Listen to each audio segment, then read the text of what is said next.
What up, what up, what up, you guys? This is Blackwing 2040. Welcome back to the Power Rangers Marathon. It's the final entry of the Power Rangers Marathon today, guys, and it has been quite a ride to just, sit down, rewatch the entire Power Rangers franchise from MMPR to Beast Morphers, and what a ride it has been. And I appreciate and thank you guys for being on this journey with me, just, breaking down, talking about deep diving into giving detailed reviews on each of these seasons. Some were good, some are bad, and some were even, I could say, overlooked for certain things. But still, thank you guys for being on this journey. So, to cross the finish line, today's review is going to be on Power Rangers Beast Morphers Season 1. I know currently, at the time of this recording, Season 2 is airing. So when Season 2 of Beast Morphers is over, then I'll review Season 2 of Beast Morphers. For now, focusing on Season 1.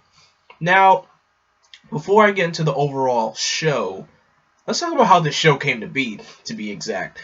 Because back, during 2018 of the Power Rangers 25th anniversary, Hasbro purchased Power Rangers from Saban.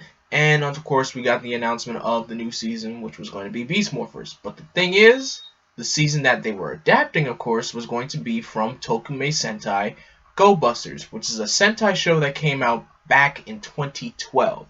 And the reason why the show got skipped was because the toy sales for Go-Busters weren't that well in Japan. So Saban was like, okay, we don't want that to happen to us, so let's move on to something else. Dino Charge, because everyone loves dinosaurs, am I right? But anyway, so Chip Lin, who was also the writer, a very well-known writer in the Power Rangers franchise, he wanted to do Go-Busters very, very badly. So, and plus this was his last hurrah as a writer on Power Rangers. So, this is how we got Beast Morphers, and it was, they took a big risk to do it, and to be honest, I'm happy that we got Beast Morphers, because a lot of people thought we were going to get Q Ranger or Zyuohger. A lot of people wanted Lupin Ranger versus Paddle Ranger, but I'm like, that's not a good choice to adapt for Power Rangers. But I was really hoping for, Zyuohger to be the next season. But hey, adapting Go-Busters, I got no problem with that at all. And I am pleased with what we got in the first half. So, Power Rangers Beast Morphers, I could say, it's a really, really great show. It just feels, again, like a breath of fresh air, of something new. Trying to step away from the reins of the Neil Saban era has a little bit of, a little bit of the whole moral of the day thing, but not as much. It's not pushing it into the audience's, minds as much. And that's perfect. I'm pretty much happy about that. So the story of Power Rangers Beast Morphers is pretty much in the city is trying to use the morphing grid as a resource using a power source called Morph X. And with Morph X, it pretty much is a reusable energy source. And I'm thinking, using the morphing grid as an energy source, that's pretty smart. Now, the thing is, you have an evil virus named Evox who wants to, pollute the morphing grid and plant a virus. No one knows where Evox came from at this moment. No one knows where he came from. But if you know where Evox came from, don't spoil it in the chat, please. Because Beast Morphers Season 2 is airing, and I don't want people to be spoiled about who Evox is and where he came from. Keep that a mystery until Season 2 is over. So, Evox decides to, plant a virus into the morphing grid, and he infects two citizens named Blaze and Roxy. And Blaze and Roxy work at an organization called Grid Battle Force. And Grid Battle Force was, the organization that was going to help develop Morph X and use it to create Power Rangers.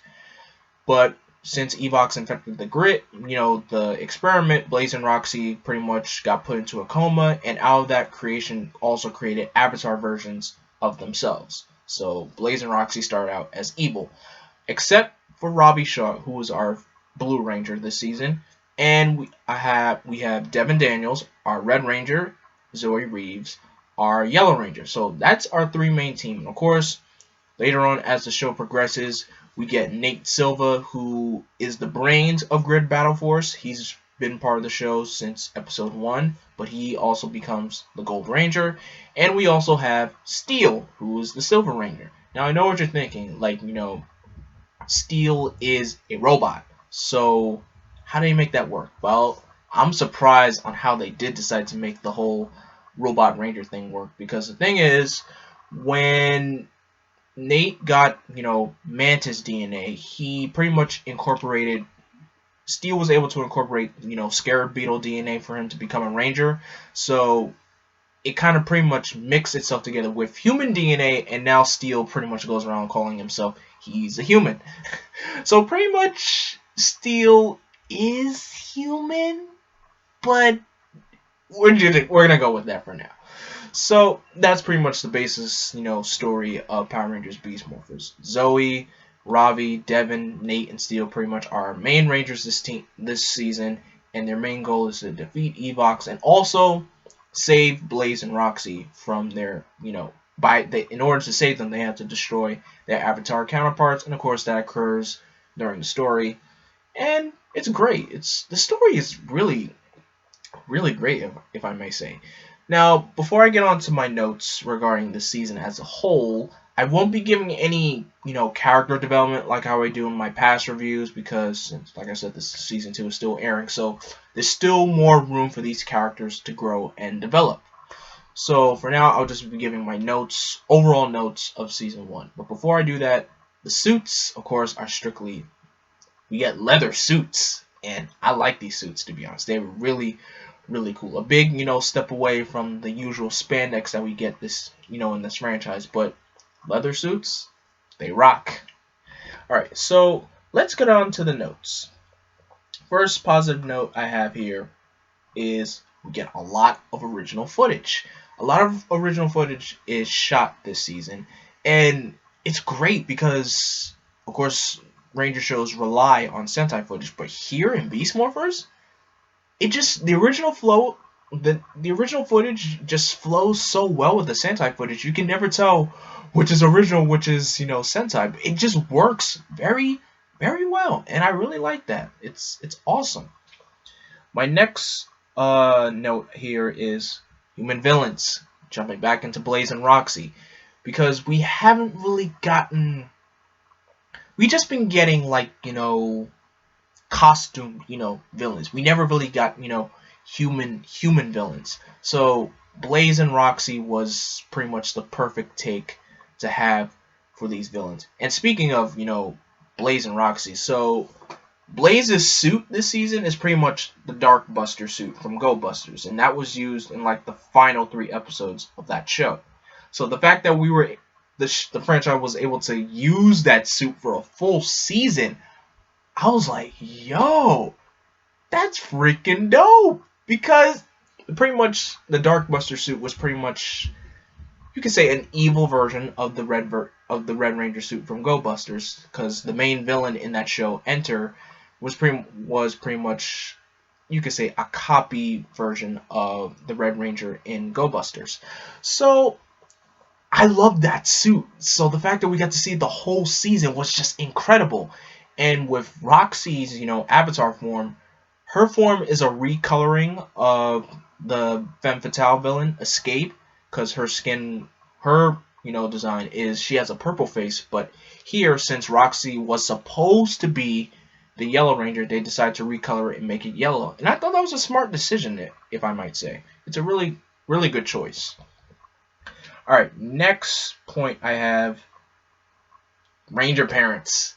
We don't usually get or see Ranger parents in pretty much most of these seasons, but here we see them all around, because Devin's father is the mayor of Coral Harbor, Ravi's mother is the commander of Grid Battle Force, we got a female mentor in the house, which is amazing, and Zoe's mother is a reporter for Coral Harbor, and that's really great. It's just you don't with Ranger parents, you just see them just one episode and they're out of here. Here, you see them all around. It's great to see, Ranger parents, around and stop instead of just being around for just only one episode and you don't see them again. It's great. It's really, really great.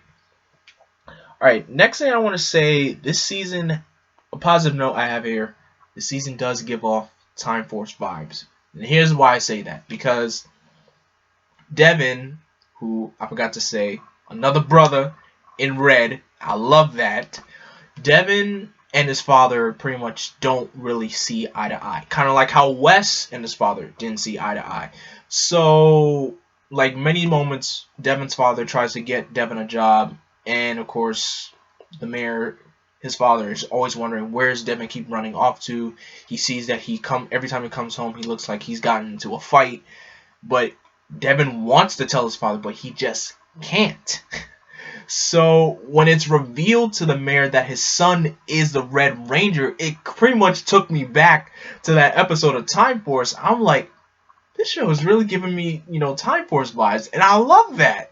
So I kind of find that storytelling element told beautifully well. And pretty much when of course, the mayor is shocked to see that Devin is the Red Ranger, but as pretty much at the end of the season, he said, I always admired the Red Ranger. So in other ways, he's proud of his son without even knowing that his son was the Red Ranger all along. Storytelling at its finest. I love that. Alright, next thing is the Beast Bots. So the Beast Bots were also an element that was also taken from Go-Busters. In Go-Busters, they called them Buddy Roids, but here they call it Beast Bots. You have Cruz, who is the motorcycle, who's a partner for Devin, Smash, who is a gorilla, partner for Ravi, and Jax, who is a partner for Zoe. Now, first off, the voices. I gotta say some things about the voices. Kelson Henderson, Ranger legend, is the voice of Cruz. But one thing I love about the Beast Bots, I love Jax because his voice is just a Danny DeVito kind of voice. And I'm like, why does he sound like Danny DeVito? I ain't gonna question it. I love it. I love the voice. It's great. It's awesome. It's cool. I love it. And in Go-Busters, I guess the Buddy Roids get used a lot. Really, like a lot in the show. Here, they don't get used as much. I'm not mad at that. I'm very not mad at that. Pretty much, the Beast Bots are in their cockpits for them. They're pretty much their control panels when they're in their Zords. So they don't get as much, screen time with the Rangers, but, for what we see and everything, I'm satisfied with the Beast Bots and their role throughout the show. Alright. Another note. Mentioning of past villains, because here's what I mean. In the very first episode, when they were planning to start the experiment with the Morph X, the mayor's, he mentions Rita, he mentions Sledge, he mentions Galvanax. I'm like,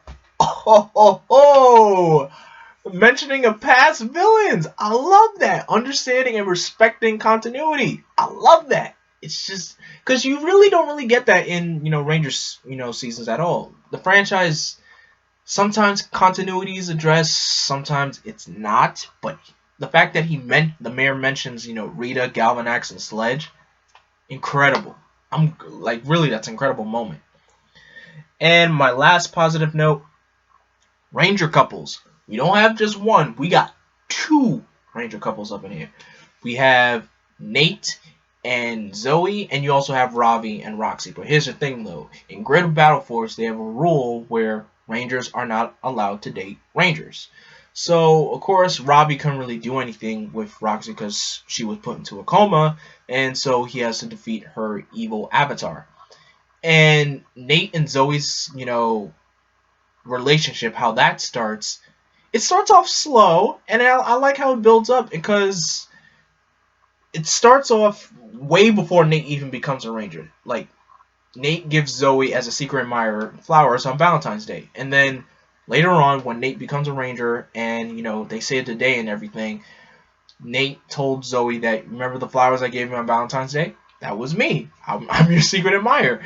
And, he says, like, I like you. And Zoe says, I like you too. And I just find out, like, oh, that's It's nice. It's nice. It's not rushing it. It's just giving it slowly in bits and pieces because they just, they had to maintain, you know, even though we like each other, but we can't really be a couple because of the rules. So the fact that they had to deal with that pressure, it's great. It's really great. Now, one negative note that I have here is this: Devin and Blaze rivalry. Now, since Blaze was supposed to be the Red Ranger, I wish they gave the rivalry between, Devin and Avatar Blaze a little bit more gumption and more, more something to do, because since they kind of, because pretty much in the first episode, Devin and Blaze like kind of have like a little rivalry match with each other. And so the fact that you have Avatar Blaze as Blaze's equal counterpart, I'm thinking, why not build on that? Give us something.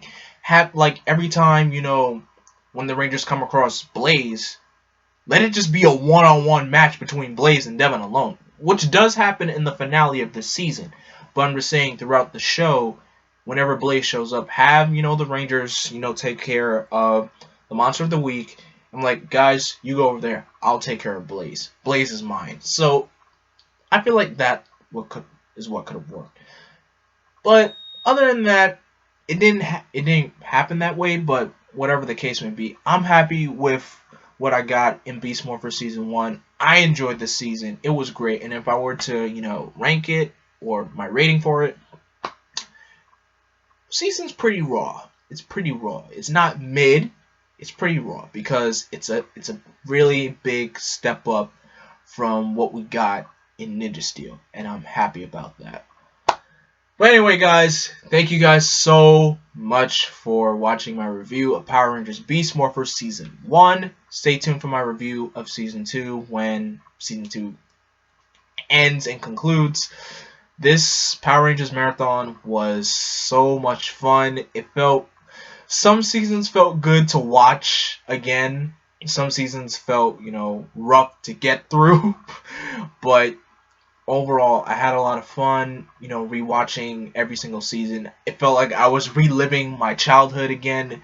Heck, my years of how I got into Power Rangers from pretty much was back like around the end of Time Force in the beginning of Wild Force.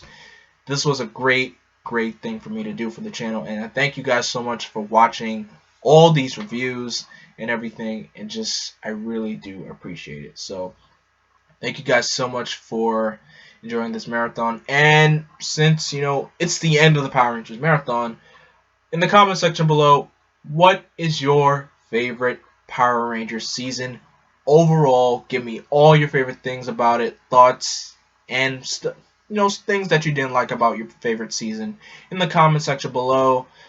And also share your thoughts on Power Rangers Beast Morphers Season 1 in the comment section below as well. Don't forget to like, share, and subscribe, and click that bell to be notified. And as always, I am Vengeance, I am Darkness, I am Blackwing. Stay golden, and may the power protect you.